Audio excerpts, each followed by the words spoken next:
तो भाई मैं ऑलमोस्ट हर एपिसोड को एक अलग नज़रिए से देख रहा हूँ। मैं वो रेगुलर वाली महाभारत की तरह से नहीं देख रहा, मैं ये देख रहा हूँ कि इस शो ने कितना ब्लेंड किया स्टोरी को, कितने नए नए और not to be known characters को उठाया है जो मुझे लगता नहीं बाकी किसी भी रिव्यूअर ने उठाए होंगे। लेकिन ये एपिसोड बिल्कुल ही अलग है। मतलब इट्स लाइक सीजन 2 ने बिल्कुल ही हल्ला बोलेगा कि ठीक है हमारे पास एक्शन कम है ऑफकोर्स, क्योंकि 14-15 दिन ऑलमोस्ट हो चुके हैं, 3 दिन की स्टोरी है, अगले पूरे सीजन में निपटाने 9 एपिसोड में। तो कुछ है, कुछ होना भी तो चाहिए आगे के लिए। बट एक्चुअली भाई मजा आ गया यार, क्या एपिसोड था। तो स्टोरी स्टार्ट यहीं से होती है जहाँ पे सीजन 1 खत्म हुआ था कि द्रोणाचार्य मर गए बिकॉज ऑफ दृष्टिद्युम्न। और यहाँ पे अश्वत्थामा पहले तो सबसे पूछता है क्या हुआ, सब रण छोड़ के भाग क्यों रहे हैं। फिर भाई कृपाचार्य आते हैं, बताते हैं कि देखो मेरे जीजा जी तुम्हारे पिताजी द्रोणाचार्य खत्म हो गए, किसकी वजह से, दृष्टिद्युम्न की वजह से। अब इस इंसिडेंट को बहुत ही लाइकली मैं हमेशा ये सोचता था कि किसी के मरने के बाद हमेशा उन लोगों के बारे में दिखाया जाता है जो उनके परिवार वाले थे।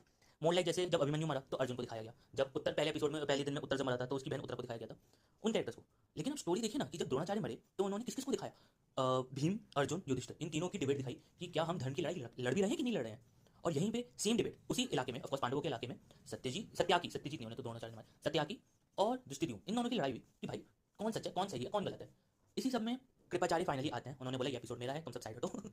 सो बेसिकली कृपाचार्य आते हैं, अश्वत्थामा से बोलते हैं एक काम करो तुम अपना नारायण अस्त्र चलाओ, वो अस्त्र जो दुर्योधन या द्रोणाचार्य भी चलाने से डरते हैं, उस अस्त्र को चलाओ। और भाई क्या डॉक्टर स्ट्रेंज वाले पोर्टल खुले, और भाई तीरों की भरमार, तलवारों की भरमार, अर्जुन भाई अगर डोम बना रहे हैं कुछ ऐसा थोड़ा सा मैजिकल से कोशिश कर रहे हैं तो भाई गदाओं की भरमार, एक का एक एपिसोड भाई मजा आ गया। इसका एक्चुअली भाई विजुअल बहुत अच्छा है, इस पूरे शो का एक्चुअली विजुअल अच्छा था। बट होता है ना कि कुछ चॉकलेट वाली चीजें दिख जाए भाई, कुछ मजा आ जाए, तो ये सीन था कि भाई अश्वत्थामा ने पूरा का पूरा कुरुक्षेत्र को बिल्कुल ही खराब करके रख दिया इतने सारे अस्त्रों के साथ।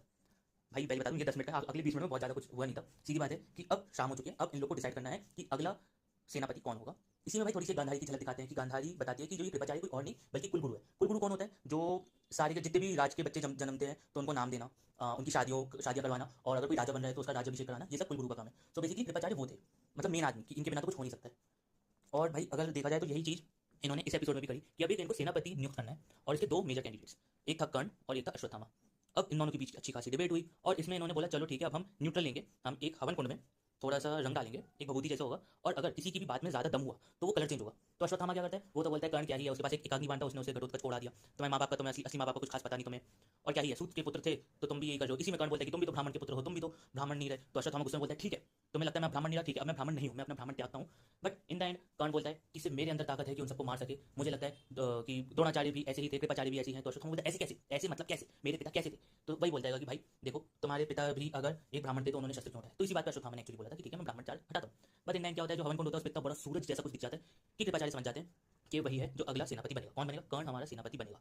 गांधारी की स्टोरी भी दिखाई, अच्छी लगी, बैक स्टोरी अच्छी दिखाई है, काफी अच्छा प्लॉट किया। देखो पूरे एपिसोड में वो नारायण अस्त्र वाला बड़ा अच्छा लगा, और खुद कृष्ण जी का वो दिखाना कि मैं ही नारायण हूँ, नारायण अस्त्र का क्या करोगे तुम लोग, वो बहुत अच्छा लगा। मैं बहुत इंप्रेस हुआ इस शो से। अगले एपिसोड में मिलते हैं, थैंक यू, बाय बाय।